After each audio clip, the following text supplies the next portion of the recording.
Yes, ladies and gentlemen, welcome to the Calculus Jungle. Here's our first flipped video lesson, and we're going to open up to a whole new world of equations today called differential equations. We're starting a fresh new chapter, and we're going to do the best we can to try to explain it all on the video here today.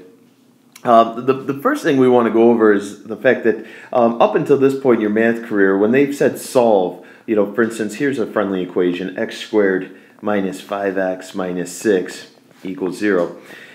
Here's a very typical problem that we've dealt with our entire math career. And when we solve this equation, we were looking for a number. When we get done, it's x equals a number. And there happen to be two solutions to this equation, of course. But again, it's a number, and you could substitute that number back in for these x's, and when you were done substituting them, you would get a value of 0. And that's how you knew whether it worked or not. Well, today we're going to flip our whole math world upside down. We're going to start to solve a Diffy Q that might look like this. Let's say 3y double prime plus 2 times x times y prime equals e to the x times y.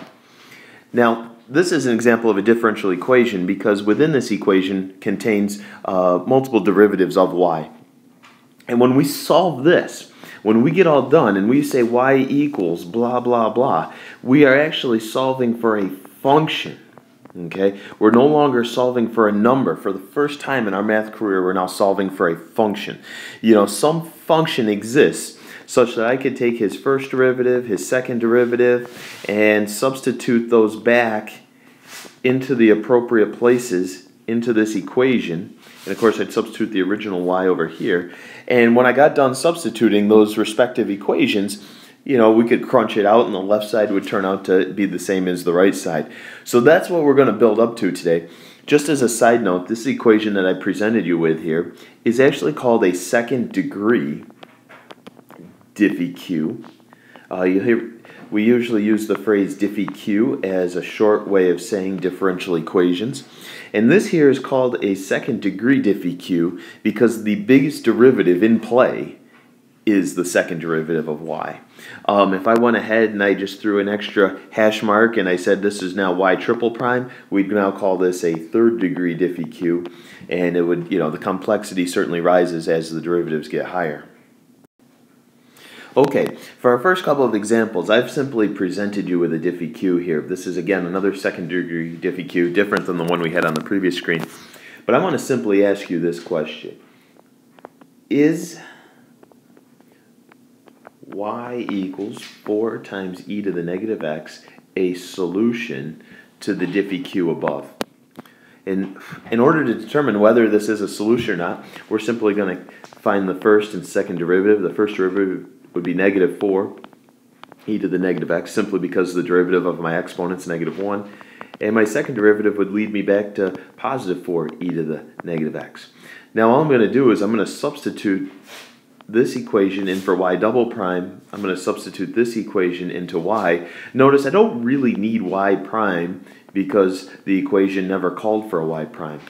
And as I substitute those back in there, we've got 4e to the negative x, and you could probably see what's coming here. If I subtract these two terms, does it indeed give me 0? Yes, it does. And since 0 equals 0, we would say yes. The equation y equals 4e to the negative x is indeed a solution. Let's stick with the same Diffy Q here. Now we're going to ask ourselves, is the equation y equals sine of x a solution to this Diffy Q? We're going to follow the same procedure. We're going to calculate our first derivative and our second derivative. And then we're going to substitute into the appropriate places. We'll substitute this negative sine of x in for y double prime minus the original y, and we'll substitute this rascal in there. And then the equation says it's supposed to equal 0. Now if I do combine my two terms on the left side, I'm getting negative 2 sine of x. And I think you'll readily agree that does not equal 0. So we could conclude that no, this original equation, y equals sine of x, is not a solution for this particular Diffy Q. Now so far we've seen second degree Diffy Qs, and the good news is as far as our experience this year as we prepare for the Calc BC exam, we're going to limit our discussion to strictly first degree Diffy Qs, okay? And then as you go further in college, you'll gradually build up and you'll start to tackle higher degree Diffy Qs. And in fact, a typical math sequence in college, after you take Calc 1, Calc 2, and Calc 3, you then usually progress on and take an entire course called Differential Equations. And some people have nicknamed it Calc 4, but that's usually the sequence. And you spend an entire semester learning how to tackle a higher order Diffy Qs.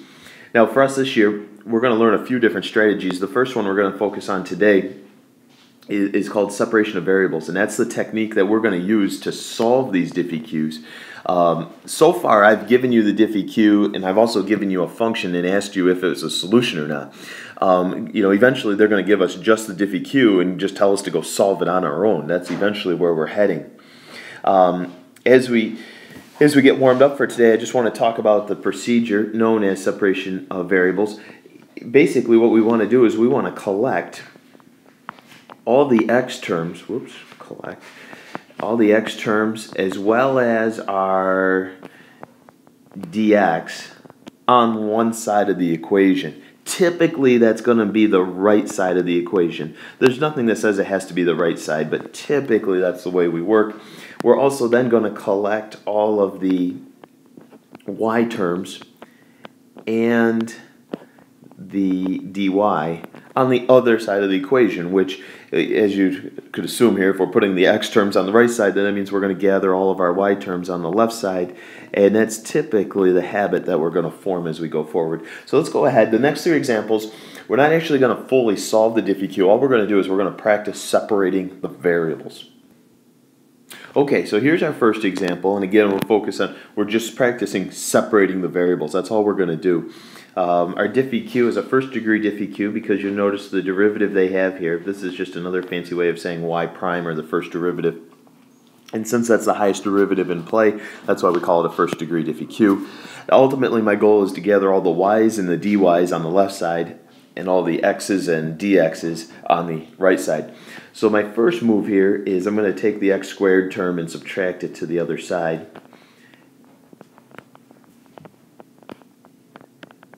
And then my next move is I'm going to multiply both sides by the quantity dx over 1. What that's going to do for me here is that the dx here is going to cancel this rascal, so I'm just simply left with 3y times dy. And then on the right side I get negative x squared dx. And at this point we could officially say that the variables are totally separated. Y's and dy's on the left, x's and dx's on the right.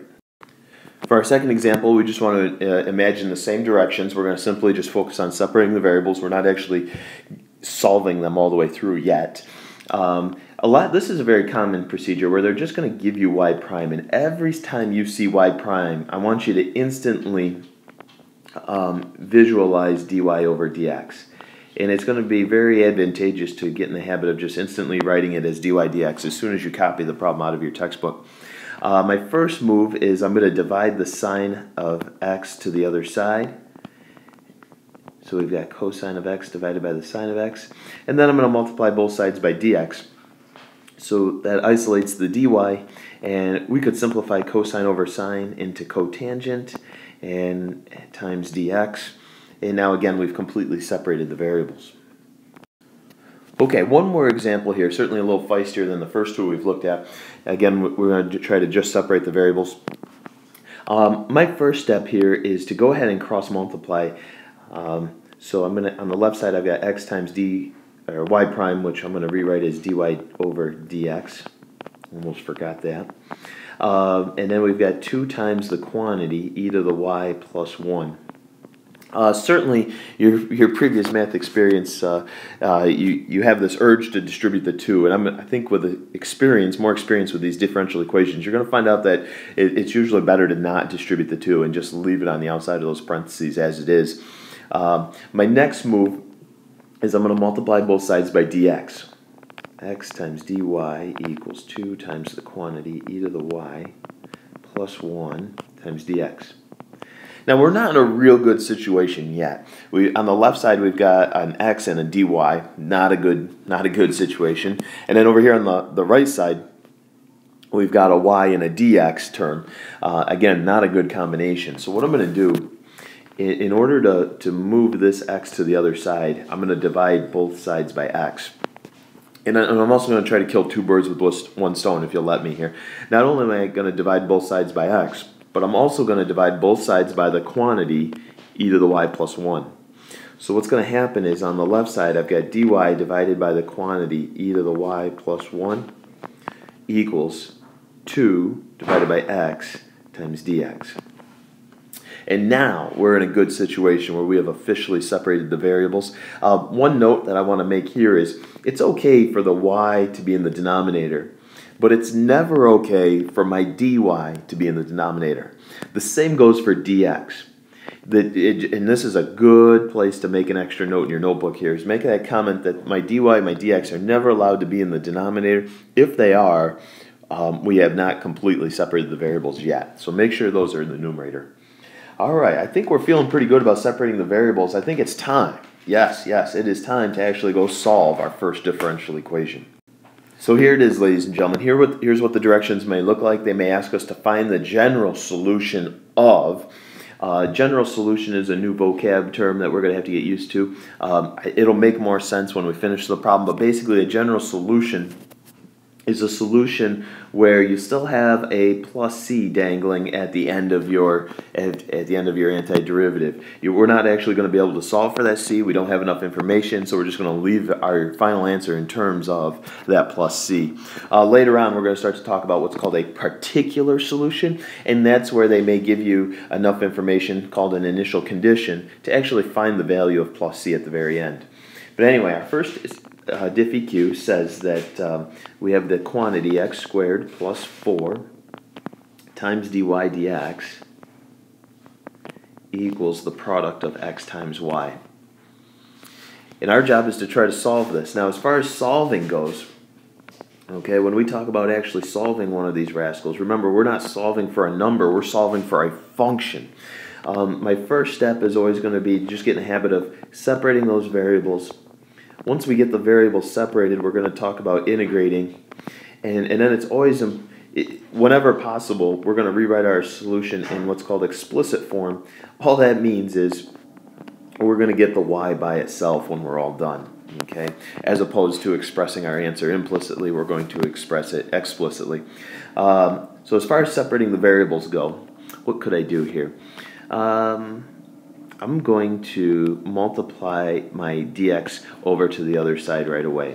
Just going to take some small baby steps here. So I now have x times y times dx. Usually that's one of my favorite first moves, usually just get the dx on the other side. And now we're going to try to kill two birds with one stone. Not only I'm going to take this quantity x squared plus 4 and divide him over to the right side, I'm also going to take this rascal right here, the y, and divide him to the left side. So I'm going to end up with dy divided by y equals x divided by x squared plus 4 times my dx. Notice both my dy and my dx are in the respective numerators. I've completely separated the variables right now, and our next step is to now actually integrate. And if I integrate that left side, hopefully you recognize it as a very, very popular antiderivative, similar to du over u. We just have dy over y. That's the natural log of the absolute value of y. Getting a natural log in these problems is extremely popular. We're going to see a lot of those in the next few days. Now over here on the right side, we have a little bit more challenging integral or antiderivative here to work on. We're going to let u equal the denominator. And eventually we're going to get to a point where we don't have to show any of this work. We can hopefully do the u and the du and etc. in our heads. Then my du's equal to 2x dx. I'm going to divide that 2x over, and now we're going to substitute. So I have x divided by u times du over 2x. We certainly can knock out these x's. We'll slide that 1/2 out front. And again, you'll notice we now are integrating another du over u. So we have the natural log of the absolute value of y is equal to 1/2 the natural log of u, which in this case was x squared plus 4. And then at the very end of that term is a plus c. Now, technically, you may be wondering, how come I didn't have a plus c on the left side? Well, indeed there was. There actually was a plus c here. But you know what we did with that plus c? Was we subtracted that c value over to the right side. And when we combined the two constants, we were still left with a constant. So we're getting the habit of just putting the plus c on the right side. Okay, here comes the fun part. We need to now try to express this solution. Now technically this is our solution right here, but they're asking us to express it explicitly, so we've got to try to get the y by itself, and this is going to be a challenge within itself. So I'm going to go ahead and move on to the next slide, and we'll see if we can get y by itself. Okay, you'll notice I've already completed one little step. There used to be a coefficient of 1/2 in front of this ln on the right side, and anytime we have a coefficient, we could move that coefficient to the exponent, and of course raising something to the 1/2 power is equivalent to taking the square root of that entire quantity. So that's just a little bitty step that I already made. Now I want to refresh your memory of a concept you learned back in Algebra 1. Do you remember how we said like x raised to the a times x raised to the b? Do you remember what that was? We said that was x raised to the a plus b power. We would have, when you're multiplying like bases, we end up adding the exponents. So for instance, we could say e to the a times e to the b equals e raised to the a plus b. Well, what we're going to do is we're going to take advantage of that rule from Algebra 1, and we're going to work it backwards. It's what I call decomposition. For instance, if I had e raised to the m plus n power, I could rewrite that as e to the m times e to the n. And that's what we're going to do right here in our problem. What I'm going to do to try to kill this ln on the left side is I'm going to take the base e of that side. Notice I said the entire side. And then over here we're going to take the base e of the entire side. Unfortunately, we're not allowed to take the base e of each individual term. We're committed to taking the base e of the entire side. So on the left side, it cleans up very nice. We've got our zap rule, and we get just the absolute value of y. Notice I still have the absolute values there right now. On the right side, I'm going to start to use my decomposition rule because of that plus sign right there. So I've got e raised to the natural log of radical x squared plus 4 times e to the c. A couple of good things are going to happen here.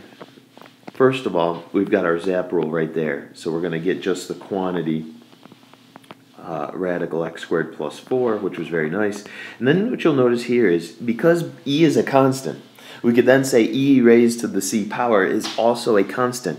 And what we're going to do is we're going to denote that as c sub 1, just to recognize that although it's still a constant, it's different than the old constant I had, whatever that old c used to be. We now call it c sub 1.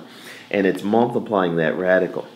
Alright, the last thing I'm going to do is I'm going to then say y is equal to, ignore that, y is equal to plus or minus c sub 1 times the radical x squared plus 4, and that's how we get rid of the absolute values at the very end. So ladies and gentlemen, here we go. We just solved our first differential equation. This is called a general solution because it is still in terms of c, and it's explicitly expressed because the y is all by itself. So there we go, our very first one. Let's go see if we can tackle another one. Okay, our next example says, given the initial condition y of 0 equals 1, okay, that's going to prove to be very helpful at the end of this problem. Find the particular solution for this crazy looking differential equation. The particular solution just means that we're going to do everything we did in the last example to get the general solution, but instead of stopping where we did, we're then going to substitute a 0 in for x and a 1 in for y, and we're going to actually find the value of c. And once we do that, we have then found the particular solution, or sometimes what I call a more specific solution that, as compared to the kind of ambiguous general solution we had earlier. But as far as our game plan here, it's very similar. We're going to focus on separating those variables first, then we're going to integrate it, and then we're going to try to plug in the initial condition. So here we go. My first attempt here, I might take that entire first term and subtract it to the other side. E to the negative x squared times the quantity y squared minus 1 dy equals negative xy dx. So we just subtracted him over. Next thing here.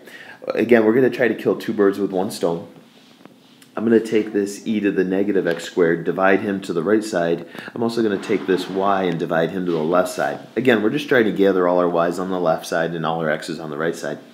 So I now have the quantity y squared minus 1 divided by y equals negative x divided by e to the negative x squared dx. Well, we've certainly got our hands full here. Certainly an uglier looking problem than we've had recently. As far as cleaning this one up, I'm gonna make like a beaver here on the left side and split that into two smaller fractions. Y squared divided by y is y minus 1 over y dy equals negative x times e to the positive x squared.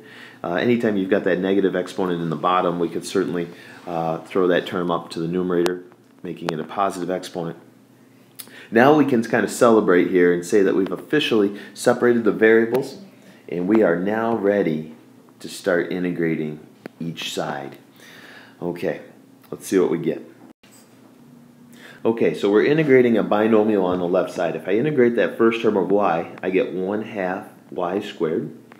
When I integrate the second term, which was 1 over y, I get the natural log of the absolute value of y. Again, we mentioned that that's going to be a very popular outcome on a lot of these integrals.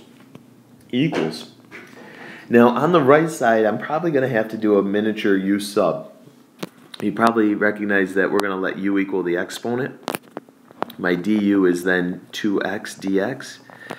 We divide the 2x over. So hopefully you'll recognize I'm going to end up with a coefficient of negative 1/2.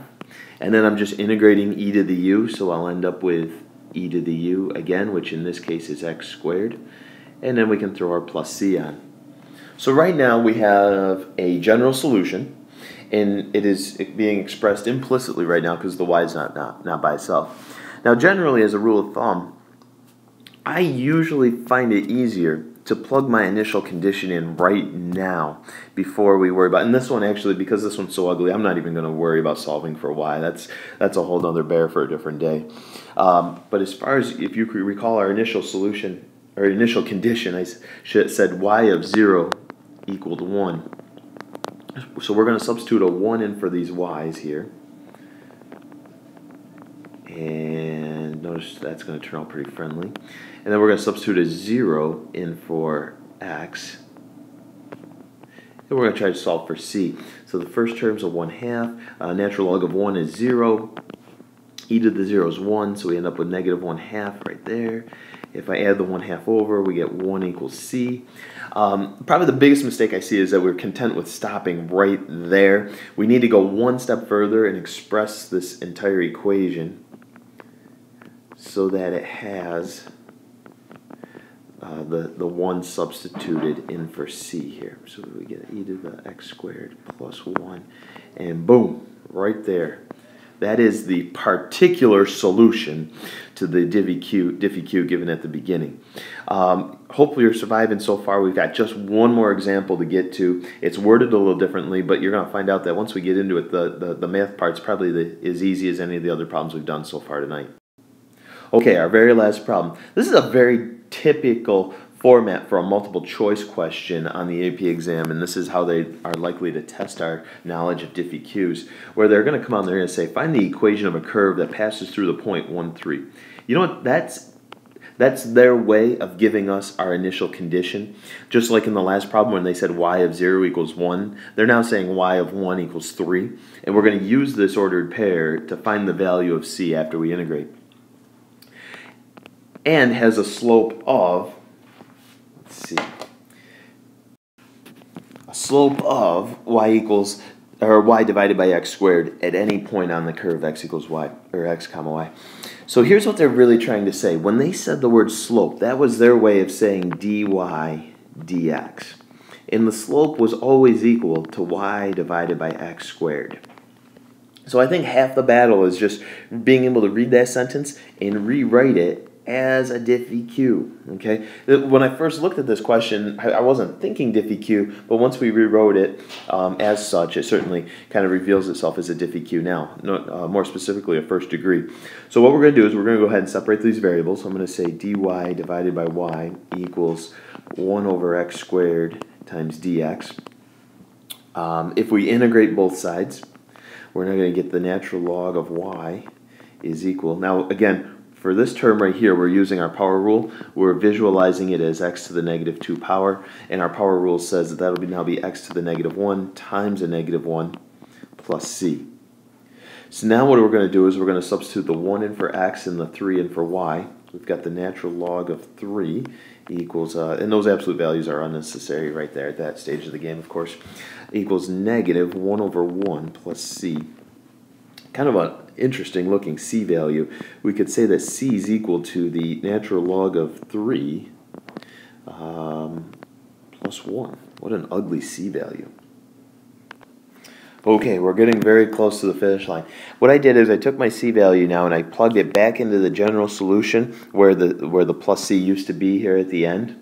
And now what I want to try to do is try to get this y by itself, and we've got a couple of little important things to talk about at the very end of this one. For instance, I'm going to take the base e of both sides, so I've got e raised to the left side, e raised to the entire right side.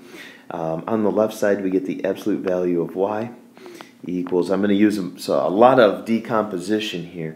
I'm going to say e to the negative 1 over x times e to the ln of 3 times e to the first. Remember, those decomposition says when you see those plus signs in the exponent, those turn into multiplication signs between the bases. The absolute value of y then equals, let's see, this term turned into a 3. This term, oh, easy Bailey. That's just Bailey. Don't mind him. And then, yeah, we said that last term turned into an e. And then, of course, this first term, we kind of finished with that first term, negative 1 over x. One last little thing. If we want to get rid of those absolute values, we could say plus or minus 3. I could also combine these two e's and say e to the 1 minus 1 over x. We simply add those exponents together. Now we've got one more thing to think about. See, right now, the plus or minus is, if we graph both positive 3 e to the 1 minus 1 over x power and the negative version of that, we wouldn't have a function. So what we have to do is we have to decide, do you want to keep the positive or do you want to keep the negative version? Which one do you want? Because you can't keep both, because if you did, you wouldn't have yourself a function that passed the vertical line test. So what I'm going to do is I'm going to look back at our initial condition. Do you remember when they said it had to pass through the point 1 comma 3? Do you notice that that y value right there is positive? Because this y value right here is positive, that means we're going to choose the positive version. And ladies and gentlemen, this is the final answer to our last question on our notes. So good luck. One of the advantages of the video series is that you can pause it, rewind it. If I'm going too fast, you have the freedom to stop it as many times and rewind it and replay it as many times as you need to. So we're going to jump into groups tomorrow. We'll tackle an assignment in the book and hopefully get it done in class. So we'll see you tomorrow.